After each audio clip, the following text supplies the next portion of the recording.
Hi guys, welcome to Sonia's Cookhouse. இன்னைக்கு recipe வந்து நான் பொதுவாக நமக்கு வந்து நான் சாப்பிடணும் போல் இருந்துச்சுன்னா நம்ம வந்து மேக்ஸிமம் ஹோட்டலேருந்து ஆர்டர் பண்ணுவோம், இல்லை ஹோட்டலில் போய் வாங்குவோம். இல்லை நமக்கு வீட்டிலே செய்யணும்னு தோணுச்சுன்னா நமக்கு வீட்டில் அவன் இருக்காது, இல்லை தந்தூர் தேவைப்படும். இது ரெண்டுமே இல்லாமல் பேனில் எப்படி நான் செய்கிறதுன்னு நான் சொல்கிறேன். அதுவும் ஒன் டைப்பில் 3 டைப் ஆஃப் நான் சொல்கிறேன். இதுக்கு ஒரு 1/4 கப் வந்து பால் எடுத்துக்கோங்க. இது கொஞ்சம் பால் வந்து லைட்டாக சூடாக இருக்கணும். வார்ம் மில்க் எடுத்துக்கோங்க. அதில் 1 டீஸ்பூன் வந்து சுகர் அப்படியே போட்டுக்கோங்க. அப்புறம் 1 டீஸ்பூன் வந்து ஈஸ்ட். இதை போட்டு இதை வந்து ஆக்டிவேட் பண்ண விடுங்க. ஒரு 5 நிமிஷம் ஆகட்டும் ஈஸ்ட் ஆக்டிவேட் ஆக. அதுக்கு நல்லா நம்ம மாவு பிசைஞ்சிக்கலாம். இதில் வந்து ஒரு 2 கப் வந்து மைதா சேர்த்துக்கோங்க. அதுக்கு ஒரு டீஸ்பூன் வந்து நான் சால்ட் சேர்த்துருக்கேன். நீங்கள் உங்கள் டேஸ்ட்க்கு அக்கார்டிங் சால்ட் ஆட் பண்ணிக்கலாம். அதுக்கப்புறம் ஒரு 2 டீஸ்பூன் வந்து தயிர். இது வந்து நல்லா புளிச்ச தயிராக இருக்கணும். கெட்டியான தயிர் 2 டீஸ்பூன் சேர்த்துக்கோங்க. தயிர் ஆட் பண்ணதுக்கப்புறம் நம்ம ஈஸ்ட் வந்து 5 மினிட்ஸாக வந்து ஆக்டிவேட் ஆகிடுச்சு. இந்த ஆக்டிவேட் ஆன ஈஸ்ட்டை வந்து இதில் ஆட் பண்ணிக்கோங்க. இது வந்து நல்லா திக்காக இருக்கும். இதை ஆட் பண்ணி இதை நல்லா மிக்ஸ் பண்ணுங்கள். இதில் கொஞ்சம் கொஞ்சமாக தண்ணி சேர்த்து நம்ம சப்பாத்தி மாவு பதத்துக்கு நல்லா பிணைஞ்சு எடுத்துக்கோங்க. நல்லா ஸ்டிஃபான டோவாக இருக்கணும்.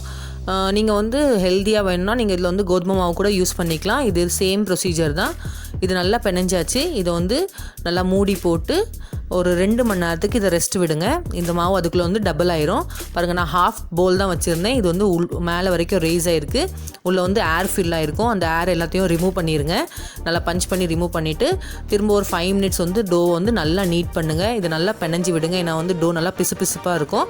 அதனால் நல்லா நீட் பண்ணுங்கள் டோவை. நல்லா டோ பிணைஞ்சதுக்கப்புறம் அது வந்து நல்லா சாஃப்டாக ஸ்மூத்தாக ஆயிரும். இதை வந்து நீங்கள் வந்து பால் மாதிரி சைஸில் எடுத்துக்கோங்க. உங்களுக்கு என்ன சைஸில் வேணுமோ அந்த சைஸ் எடுத்துக்கோங்க. நான் வந்து சின்ன எலுமிச்சை சைஸ் பால்ஸில் தான் எடுத்திருக்கேன். நீங்கள் எடுத்ததுக்கப்புறம் திரும்ப ரேஸ் ஆயிரும், டபுள் ஆயிரும். இந்த பாலை வந்து நம்ம சப்பாத்தி மாதிரி உருட்டிக்கோங்க. நான் ஷேப் வந்து ஓவலாக இருக்கும். அதனால் ஓவல் ஷேப்பில் உருட்டிக்கோங்க. இதை நல்லா ஃப்ளாட் பண்ணிக்கோங்க.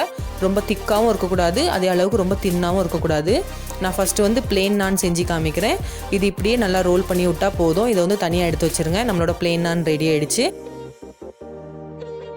இதில் நீங்கள் உங்கள் இஷ்டத்துக்கு ஏற்றாப்பில் வந்து ஃப்ளேவர்ஸும் ஆட் பண்ணிக்கலாம். நீங்கள் வந்து இதில் ஸ்டஃப் பண்ணிக்கலாம். இல்லை உங்களுக்கு என்ன ஃப்ளேவர் வேணுமோ அந்த ஃப்ளேவர் நீங்கள் அதில் கொடுத்துக்கலாம். இதே மாதிரி வந்து எல்லா மாவுலேயும் நீங்கள் செஞ்சுக்கோங்க. நான் அடுத்தது வந்து கார்லிக் நான் செஞ்சு காமிக்கிறேன். இதில் வந்து சேம் இதே ப்ரொசீஜரில் வந்து இதை நல்லா ஃப்ளாட் பண்ணிக்கோங்க ஓவல் ஷேப்பில். இது நல்லா ஃப்ளாட் ஆனதுக்கப்புறம் கார்லிக் நானுக்கு வந்து கார்லிக் தேவை. இது வந்து கொஞ்சோண்டு கார்லிக் வந்து ஸ்லைஸ் பண்ணிக்கோங்க. அது வந்து மேலே லைட்டாக தூவி விட்டுட்டு அப்புறம் கொஞ்சோண்டு வந்து கொத்தமல்லியும் ஒன்று வந்துன்னா ஃபைனாக சாப் பண்ணியிருக்கேன். அதையும் கொஞ்சோண்டு மேலே தூவி விட்டுக்கோங்க. இது போட்டுட்டு நம்ம ரோலிங் பின்னை வச்சு லைட்டாக மேலே வந்து ஃப்ளாட் பண்ணுங்கள். அப்போ தான் நம்ம போட்ட கார்லிக்கும் கொரியாண்டரும் அந்த வந்து ஸ்டிக் ஆகும். இது போட்டுட்டு அப்புறம் கொஞ்சோண்டு எள்ளு நான் சேர்த்துருக்கேன். இது வந்து ஜஸ்ட் கலருக்காக தான், உங்கள்கிட்ட இருந்தால் போட்டுக்கோங்க, ஆப்ஷனல் தான். எள்ளு போட்டுட்டு அதையும் இதே மாதிரி திரும்ப ரோலிங் பின் போட்டு லைட்டாக ப்ரெஸ் பண்ணி விட்டுக்கோங்க. அப்போ தான் அது வந்து எல்லாமே வந்து நல்லா நானில் வந்து ஸ்டிக் ஆகும். இது நல்லா ரோல் பண்ணதுக்கப்புறம் இதை வந்து தனியாக எடுத்து வச்சுருங்க. நம்மளோட கார்லிக் நான் ரெடி ஆகிடுச்சு. இது எடுக்கும்போது லைட்டாக கிழிஞ்சாலும் பரவாயில்ல, நான் நல்லா தான் இருக்கும். அதை எடுத்து அப்படி தனியாக எடுத்து வச்சுருங்க. நம்ம இந்த நான் வந்து குக் பண்ணி எடுத்துக்கலாம். இதுக்கு வந்து ஒரு தோசை சட்டி வச்சுக்கோங்க. மேக்ஸிமம் நான்ஸ்டிக் பேனாக இருந்தால் ரொம்ப நல்லாயிருக்கும். ஃபஸ்ட்டு நான் பிளெயின் நான் பண்ணிக்கலாம். பிளெயின் நான் மேலே கொஞ்சோண்டு தண்ணி அப்ளை பண்ணுங்கள். ஒன் சைடு மட்டும் அப்ளை பண்ணுங்கள். தண்ணி அப்ளை பண்ண சைடை வந்து தோசை சட்டி மேலே வச்சுருங்க. அப்போ தான் அது வந்து நல்லா ஸ்டிக் ஆகும் பேனில் கீழே ஹீட்டில்.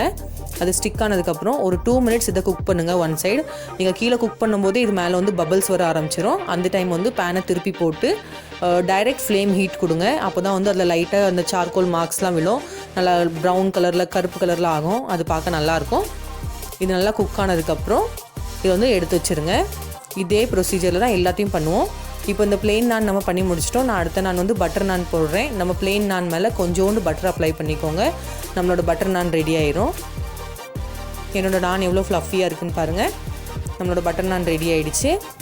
சப்போஸ் உங்கள்கிட்ட பேனில் ஸ்டிக் ஆகலை, அது வந்து பிளான்லேருந்து கீழே விழுந்துடுச்சுன்னா நீங்கள் இதே மாதிரி வந்து சேம் தோசை சட்டி வைக்காமல் நார்மலாக அடுப்புலேயே வந்து இதை வந்து அப்படி வாட்டுங்க. அதுவும் நல்லா தான் இருக்கும்.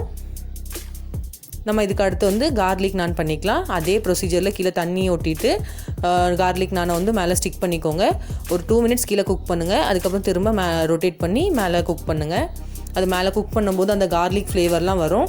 அதே மாதிரி அது கொஞ்சம் ப்ரௌன் ஆகும் கார்லிக்லாம்.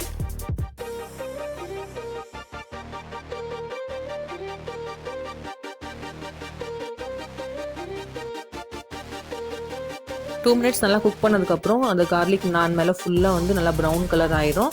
இது கீழே எடுத்து பார்த்தீங்கன்னா கீழே நல்லா கோல்டன் கலர் வந்திருக்கும். இந்த டைம் நமக்கு நான் வந்து ரெடி ஆயிடுச்சுன்னு அர்த்தம். இது மேலே கொஞ்சோண்டு திரும்ப பட்டர் அப்ளை பண்ணிக்கோங்க.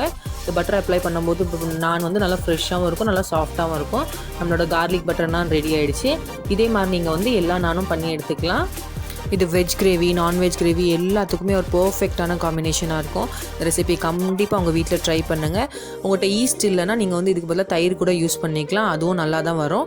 இந்த ரெசிபியை உங்கள் வீட்டில் ட்ரை பண்ணிட்டு எனக்கு ஃபீட்பேக் கமெண்ட்டில் கண்டிப்பாக சொல்லுங்கள். இந்த வீடியோ உங்களுக்கு பிடிச்சிருந்துச்சுன்னா லைக் பண்ணுங்கள், ஷேர் பண்ணுங்கள், என்னோட சேனலுக்கு சப்ஸ்கிரைப் பண்ணுங்கள். சேனலுக்கு பெல் ஐக்கானை கிளிக் பண்ணிக்கோங்க. அப்போ தான் நான் டெய்லி போடுற வீடியோஸோட நோட்டிஃபிகேஷன் உங்களுக்கு அப்டேட்டாக வரும். தேங்க்யூ.